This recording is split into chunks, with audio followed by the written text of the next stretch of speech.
What is going on, ladies and gentlemen? Welcome back to the channel. My name is Mark Roden, and today we have number 2 of the good, the bad, and the ugly. This time it's going to be on the 4th generation, or the Mark IV Volkswagen Golf GTI. This is a series that we used to do back in the day, and we kind of stopped, and a bunch of people have always been like, hey, where are they at? And so if you're like an OG, you know what those good, bad, and uglies are, but if you aren't, here's how they work. First, we go over the car, everything about the car, you know, the years that it was made, the price, the engines it comes with, stuff like that.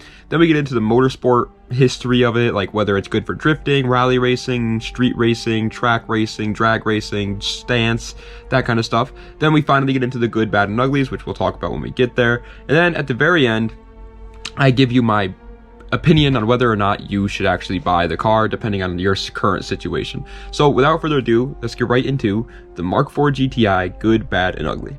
Alrighty, boys. So the Mark IV GTI was first built in 1997 and went all the way up until the year 2006, and it is the 4th generation of the Volkswagen Golf family. That's why it's called the Mark IV. Duh.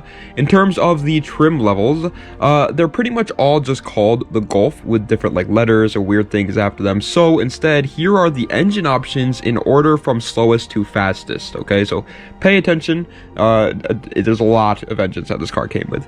A 1.4 liter inline 4 is the slowest, making 74 horsepower. Then it's a 1.6 liter inline 4, making 115 horsepower. Then it's the 1.8 liter inline 4, making 123 horsepower. Then it's the 1.8 liter turbo inline 4, which is the GTI, and that makes 177 horsepower. Then there's a 2 liter inline 4, making 114 horsepower. Then there's a 2.3 liter VR5, which makes 168 horsepower. Then there is a 2.8 liter VR6, which is also a GTI, and that makes 201 horsepower. And then there is the 3.2 liter VR6, which is the R32, which is the top of the line in terms of performance, and that makes 237 horsepower. Then there is the 1.9 liter turbo diesel inline 4, which is the TDI, and that makes anywhere from 64 horsepower all the way up to 148 horsepower, depending on which year you get.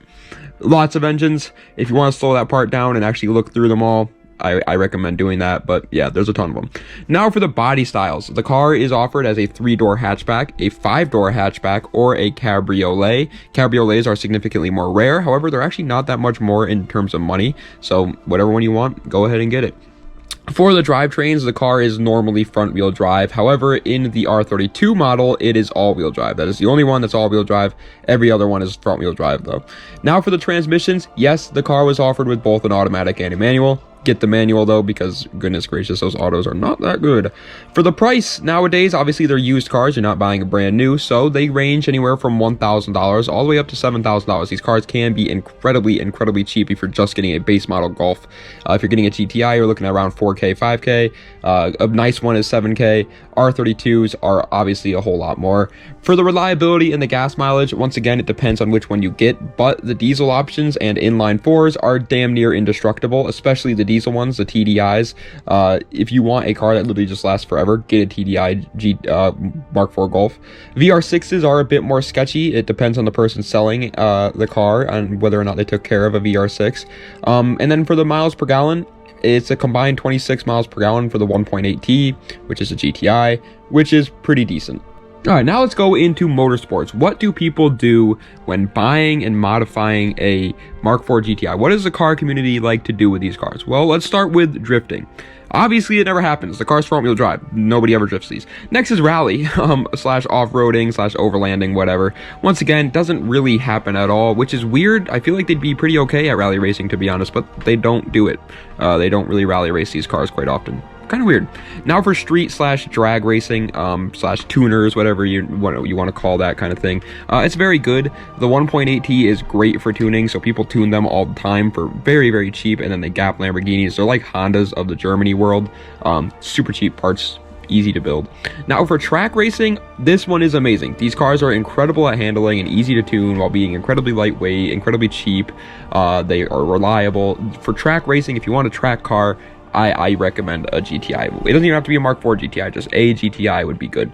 And then obviously for stance/show builds, these are definitely the most popular form of like build for these cars. Everybody likes to stance these cars. They just are so easy to make look good. They have perfect body lines for it, and they have a bunch of European parts all over the place for them too. So they really are a good stance car if that's the route that you want to go. But in terms of the actual motorsports, I would say the best. They really shine at track racing. They're just so good. They're lightweight little monsters. All right, now we're finally into the good, the bad, and the ugly. And the way this works, in case you're new here, is first I go over the good, which are things that are just handy, dandy, mandy, great about the car. You can't deny are good things about the car, and they're just, you know, solid. You can't argue with it. Then I go over the bad, which are kind of like take it or leave it things. It's almost up to you whether or not you think it's going to affect you. If it does, then don't get it. If it doesn't, then go right ahead. And then we get into the ugly, which are problems with the car that are massive issues that most people are going to have to deal with and are definitely something to look out for. Most cars only have 2 or 3 of those, and this is no different. But let's get right into the good though. First off, is there are so many engine options for whatever you need. You want to go fast, you get a higher engine. You want to go slow, you get a lower engine. If you just want reliability, you get the 1.4 and you're all right. Next is they're incredibly reliable for the most part. Almost every single one of them are. Even the VR6s, which are definitely more unreliable than the inline 4s, are still reliable motors. They're just not as reliable as the other motors. Next is there's tons of space because it's a hatchback, obviously, so you can fit whatever you really want in it, and that's great.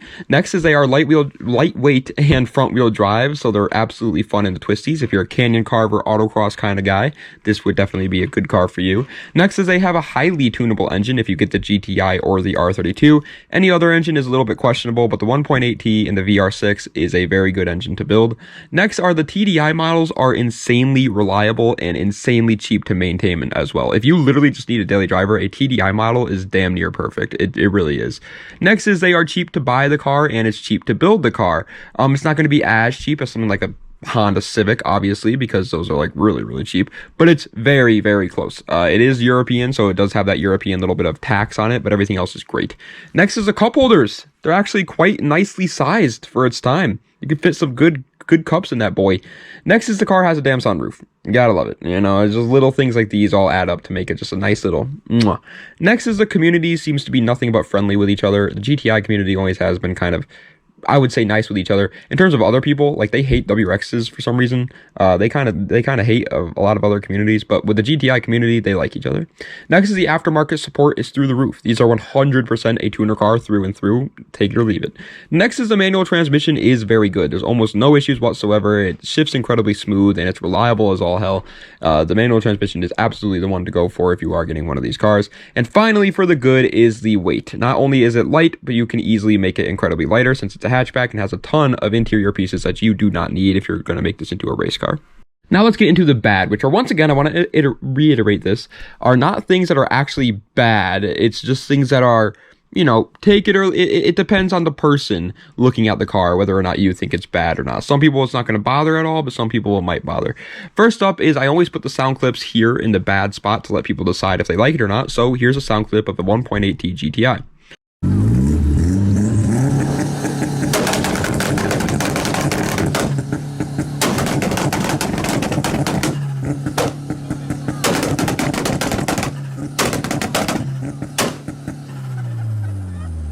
The looks are definitely questionable. I like them, but some may find them very boring. I personally think it's just that like simplistic look is nice, but some people, like I said, will find them boring. Next is they're not the most fun to work on for an inline 4 since it has a turbo and it's German. Keep that in mind. If you don't know how to work on cars, maybe not the best one to start on. Next is the car has insane oil sludge buildup. That boy gets more clogged than me after some mac and cheese bites. It just likes to build up in there, you know. Next is the power window regulator goes bad all the time. It happened to my Integra too, though. These early 2000s cars and late 90s cars didn't have the best technology in them, and a lot of them will have little things like this that go wrong with them. And so, of course, the GTI is also one of them. Not that big a deal. Next is the crankshaft position sensor fails a lot. Once again, not that big a deal. I know it sounds scary, but it really isn't. It's just a sensor. If you drive on it without the crankshaft position sensor working, that could lead to a bigger deal, but it'll throw a code, and you'll immediately realize that the crankshaft position sensor is gone. And once you do, just fix it as fast as possible and you'll be all right. Next is the straight line speed. It's just not all there. If you like drag racing, this is not for you. It's more of a track car for sure. Next is some random parts can be hard to find, making them a little bit more expensive as well, just because the car is European. definitely keep that in mind. If you you know, are looking at like a project Mark IV GTI and there's a lot of parts for it that are missing or that they need to be replaced, Next is the automatic transmission is obviously horrible. It's a 90s sports car. What did you expect? Don't buy any automatic transmission from the late 90s or anything, but I would say anything before 2000. Don't buy any automatic cars. And finally, for the bad, is simply just plastic parts and cheap interior compared to today. This is no longer a luxury car, sadly. It used to be when it came out, but it just doesn't hold up in terms of today's luxury, so keep that in mind. I mean, I don't think I had to tell people that, but in case you were wondering, yes, the car is made up of a lot of plastic and cheap parts. Now, let's get right into the ugly, which are problems with the car that you cannot deny are issues and things that you're going to have to address whether or not you buy the car. So, first up, this car only has 2 ugly points, so that's good. First up is the turbos in the 1.8T tend to have some issues. Obviously, if a turbo decides to blow up, that is a very costly fix, and you can't drive the car without a turbo, so it needs to get done. And it's not the easiest job to do. It's pretty expensive to do. It will literally blow your motor if you don't realize it fast enough. It is quite literally a catastrophic problem, and the car does tend to have those problems. But finally, for the ugly, like I said, there's only 2, is for some reason everything surrounding the timing seems to go in this car. The water pump, timing belt and tensioners, and even the coil packs, which I know aren't timing related, but I'm just going to put them in here because I didn't want to put them anywhere else. They all tend to like go just break. The break is the word I was looking for. It's really odd, but it's also really annoying as well if yours just keeps breaking. Those things like the water pump isn't necessarily like a hard job, but it's not an easy one either. It's just like one of those annoying jobs that are just like, I don't want to do it, but you gotta do it. Same with timing belts and tensioner. Like coil packs are easy, but like timing belts, oh man, just like you don't want to do it, you know, and they tend to go a lot. So keep that in mind. But for my final thoughts, I came up with 4 different scenarios to see whether or not you're in one of those scenarios, and then tell you whether or not I think you should buy it. The 4 scenarios are a daily driver, the car guy daily driver, which is massively different from a normal daily driver. Okay, car guys don't want to be driving a Camry. A Sunday cruiser, and a race car / project car. Those are the 4 points we're going to get into. So for a daily driver, I absolutely think that you should get a Mark IV Golf. You don't even have to get the GTI. Just get a base model Golf or a TDI and drive it until 400,000 miles. Literally not a much better option out there for just a daily driver, in my personal opinion. They're dirt cheap, reliable as hell. They get the good gas mileage. They have plenty of space. They don't look horrible. But if you are literally just getting a daily driver and you don't care about how cool they are, just get a normal Golf. Don't get the GTI. It's not worth it. For a car guy daily, once again, pretty much exactly the same as the daily driver before, but I recommend buying the GTI at least. The other models will just be a little bit too slow for you to actually enjoy driving it. The GTI models, however, have a perfect mixture of reliability and fun, though, so you can have both your things. As for a Sunday cruiser, I would not recommend this as a Sunday cruiser. Unless you're getting the R32, buying a GTI just to drive it one day of the week doesn't really make much sense considering how reliable and easy to drive and maintain they are. These cars are daily drivers pretty much, these GTIs. They always have been, they always will be. And so it really doesn't make sense to make a GTI a Sunday cruiser. It's not super special to be a Sunday cruiser, if that makes any sense. But as for a race car / project car, I would say it's a good 50-50. I'm kind of split right in the middle. Yes, they are great track cars and can be a very fun project car, but at the same time, I feel like, and I know this might sound crazy because I own one, so it's probably like me saying, like trying to be cool, but it's not, man. I'm just being honest. I really feel like you might have just wished you bought a Honda instead. It really doesn't make much sense why. Like I get it. GTIs are different and they're cooler, and some people like European, they're turbocharged from factory, but the parts are a little bit more expensive and the cars are a little bit more unreliable than any sort of cheap Honda. However, they still do pretty much the exact same thing, which is a little confusing. So yes, it's a great car. It's a great project car. It's a great race car. I would definitely recommend it. However, it's hard to justify buying it over a Honda, in my opinion. So that's why I put it as a 50-50 split. It depends on what you like, I guess. Well, ladies and gentlemen, that is the end of today's Good, Bad, and Ugly on the Mark IV GTI. I hope you guys enjoyed. If you did, please be sure to hit that like button, subscribe button, and comment button for more content just like this. Also, guys, you helped me reach 1,000 subscribers on my second Giggity Gaming channel. So I will never once again on this channel mention that channel ever. You guys did plenty. I appreciate the crap out of you guys. I guess this is going to be the last time because I am going to mention it. If you want to go check it out, it's just type in Giggity GTA. I was going to put the link in the top of the description or something like that, but I'm not going to do that. I don't want to waste anybody's time anymore. So thank you guys so much for that. I just want to say thank you. And we're also closing in on 74,000 subscribers on this channel too, which is mind-blowing. There's just so much cool stuff going on. So thank you guys so much. You guys are changing young boy Mark's life for the better, and I really appreciate that, you guys. The Integra build is, once again, I know, been put on back hold, but I'm trying to buy a house right now, and I don't know the first thing about buying a house, so I'm going through quite a bit of stress in terms of that sense. And so I just don't really like want to go do that. I just don't have the time to go do that. It's just tough to get that all figured out. I hope you guys understand. But anyway, thank you guys so much for watching. I appreciate it. Das Vidania. Let me know what other cars you'd like to see a good, bad, and ugly on, and have a nice night.